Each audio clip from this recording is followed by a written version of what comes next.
जय श्री राम। प्रिय श्रोतागणों, भगवान शिव का शिव पुराण का आज दूसरा दिन आरंभ होने जा रहा है। आप लोग इस कथा को श्रवण करें और कथा का रसपान करें और अपने जीवन को प्रकाशित करें। बोलिए गौरी शंकर भगवान की जय। सौनक सुनो, मैं तुम्हारे सामने गोपनीय कथा वस्तु का भी वर्णन करूँगा, क्योंकि तुम शिव भक्तों में अग्रगण्य हो, क्योंकि श्रेष्ठ हो। समुद्र निकटवर्ती प्रदेशों में एक वस्खलन नामक ग्राम है, जहाँ वैदिक धर्म से विमुख महापापी द्विज निवास करते हैं। वे सब के सब बड़े दुष्ट, मन दूषित है, विषय भोगों में ही लगे रहते हैं। वे न तो देवताओं पर विश्वास करते हैं न भाग पर। वे सभी कुटिल वृत्ति वाले हैं, किसानी करते हैं, भांति भांति के घातक अस्त्र शस्त्र रखते हैं। वे व्यभिचारी खल हैं। ज्ञान, वैराग्य तथा सद्धर्म का सेवन ही मनुष्य के लिए परम पुरुषार्थ है, इस बात को वे बिल्कुल नहीं जानते। वे सभी पशु बुद्धि वाले हैं। जहाँ के द्विज ऐसे हों, वहाँ अनेक वर्ण विषयों में क्या कहा जाए। अन्य वर्णों के लोग भी उन्हीं की भांति कुत्सित विचार रखने वाले स्वधर्म विमुख एवं खल हैं। वे सदा कर्म में रहते हैं, नित्य विषय भोगों में ही डूबे रहते हैं। वहाँ की सब स्त्रियाँ कुटिल स्वभाव की, स्वेच्छा आचारी, पापासक्त, कुत्सित विचार वाली हैं, व्यभिचारी हैं। वे सदा सद्व्यवहार तथा सदाचार से सर्वथा शून्य हैं। इस प्रकार वहाँ दुष्टों का ही निवास है। उस वस्खलन नामक ग्राम से किसी एक बिंदुक नामधारी ब्राह्मण रहता था। वह बड़ा अधम तथा दुरात्मा और महापापी था। यद्यप उनकी स्त्री बड़ी सुंदरी तथा वह कुमार्ग ही चलती थी। उसका पत्नी का नाम चांचुला था। वह सदा उत्तम धर्म में पालन में लगी रहती थी, तो भी उसे छोड़कर वह दुष्ट ब्राह्मण वेश्यागामी हो गया था। इस तरह कुकर्म में लगे हुए उस बिंदुक के बहुत वर्ष व्यतीत हो गए।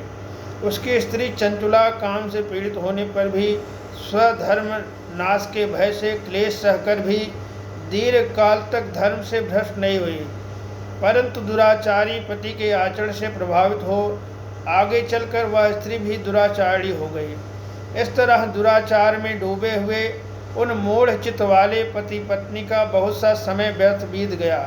तदंतर शूद्र जाति वैश्या का पति बना हुआ वह दूषित बुद्धि वाला दुष्ट ब्राह्मण बिंदुक समयानुसार मृत्यु को प्राप्त हो नरक में जा पड़ा।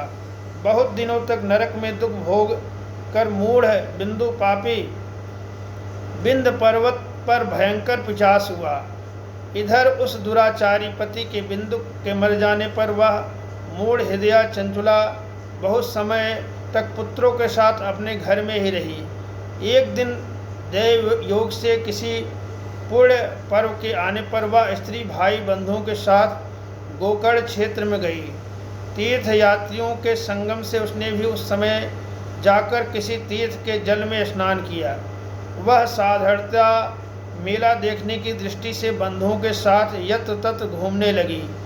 घूमती घामती किसी देव मंदिर में गई। वहाँ उसने देवज्ञ ब्राह्मण के मुख से भगवान शिव का परम पवित्र एवं मंगलकारी उत्तम पौराणिक कथा सुनी। कथावाचक ब्राह्मण कह रहे थे कि जो स्त्रियां पर पुरुषों का व्यभिचार करती हैं वे मरने के बाद यमलोक को जाती हैं।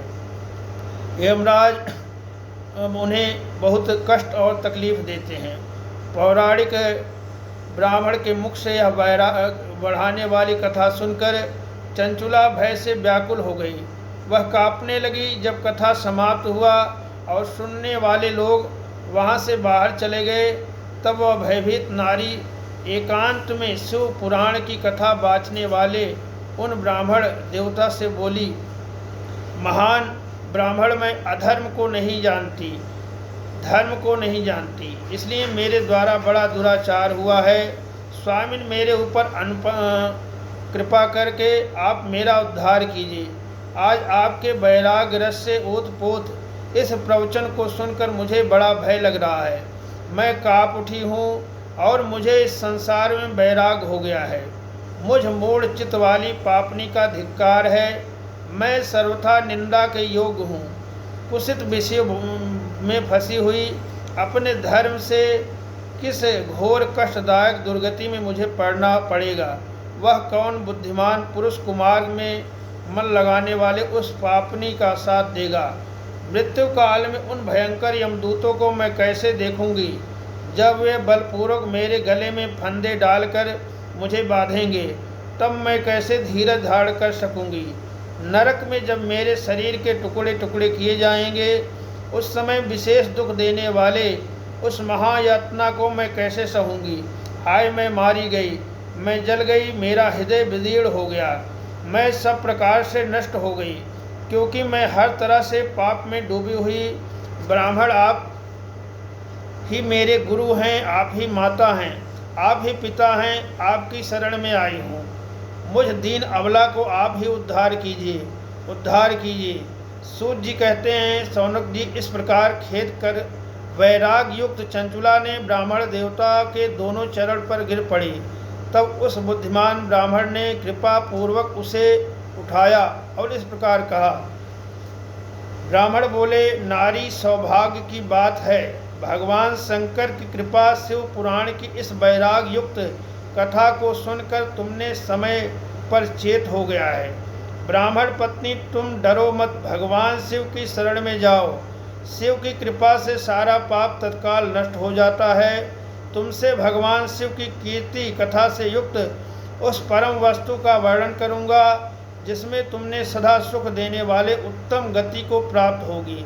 शिव का उत्तम कथा सुनने से तुम्हारी बुद्धि इस तरह पश्चाताप से युक्त एवं शुद्ध हो गई है, साथ ही तुम्हारे मन में विषय के प्रति वैराग्य हो गया है।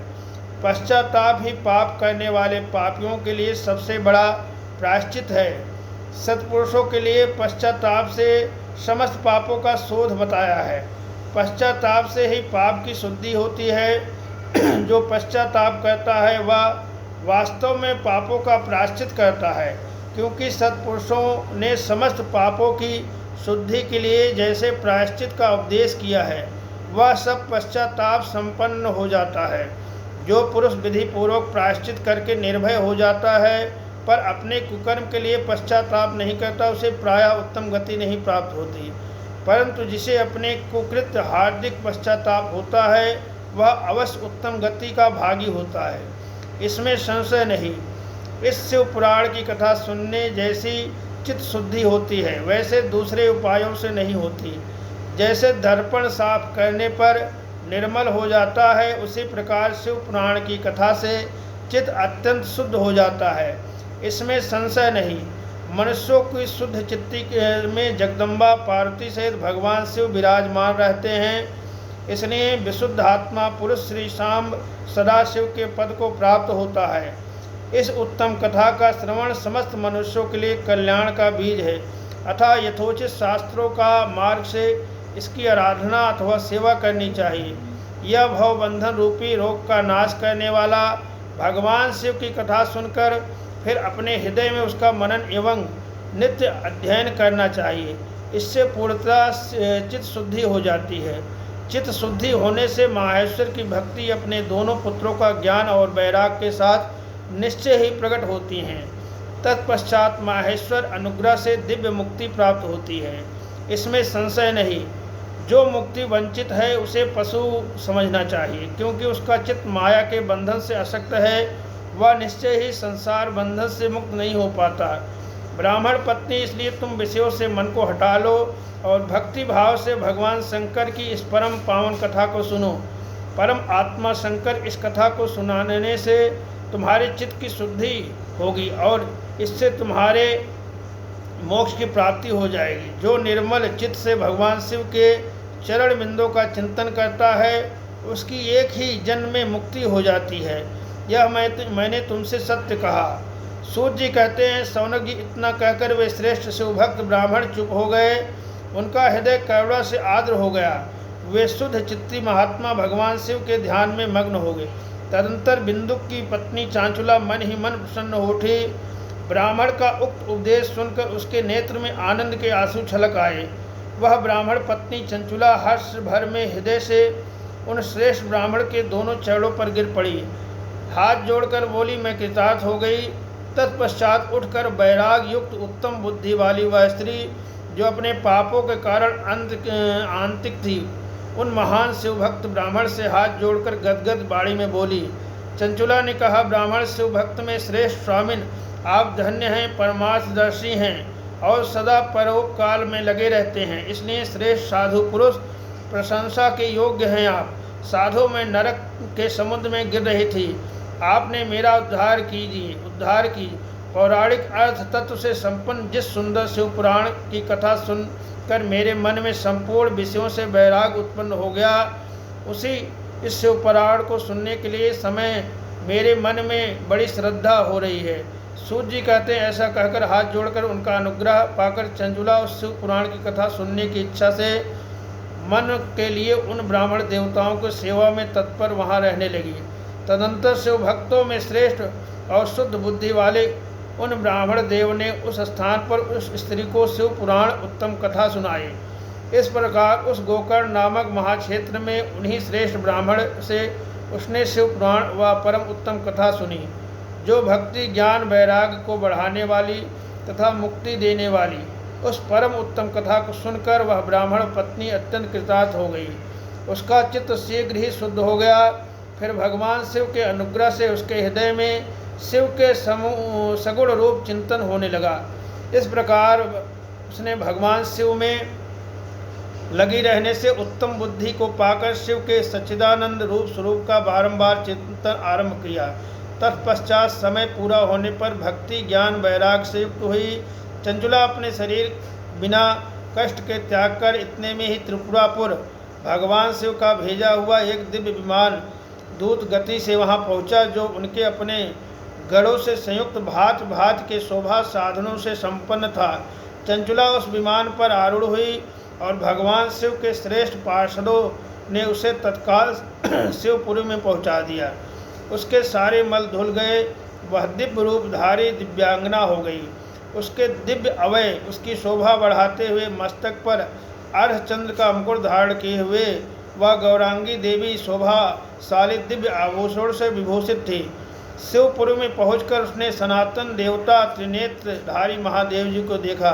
सभी मुख्य देवता उनकी सेवा में खड़े थे। गणेश, भृंगी, नंदीश्वर तथा वीरभद्र आदि उनकी सेवा में उत्तम भक्ति भाव से उपस्थित थे। उनकी अंग कांति करोड़ों सूर्यों के समान प्रकाशित थी। कंठों में नील चिन्ह शोभा पाता था। 5 मुख, प्रत्येक मुख से 3 नेत्र थे। मस्तक पर अर्धचंद्रकार मुकुट शोभा देता था। उन्होंने अपने वामांग भाग में गौरी देवी को बिठा रखा था, जो विद्युत पुंज के समान प्रकाशित थी।